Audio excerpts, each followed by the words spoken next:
Généralement, l'usine appartient au patrimoine industriel, mais aussi toute la chaîne qui y participe, les logements des ouvriers, le recours d'énergie. Le patrimoine industriel englobe des éléments immatériels tels que le savoir-faire de l'époque, les machines, les outils, les produits finis et parfois les bâtiments, les halles.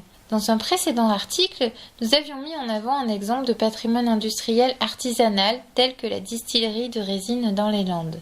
L'archéologie industrielle, c'est la méthode qui fait émerger le patrimoine et qui va lui donner un sens.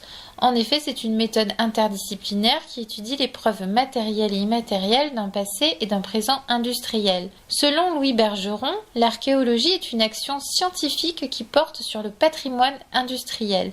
C'est la démarche de réflexion d'étude sur ce patrimoine. C'est à la fois de l'archéologie au sens classique du terme, fouille par exemple, mais aussi l'approche globale de ces éléments en allant chercher des éléments extérieurs, témoignages, archives, etc., pour discourir sur l'activité économique et l'histoire industrielle. Par exemple, il y a l'inventaire des sites industriels d'un secteur, puis on va sur le terrain, on fait une fiche de recensement pour étudier chaque site, puis on restitue, on fait des typologies.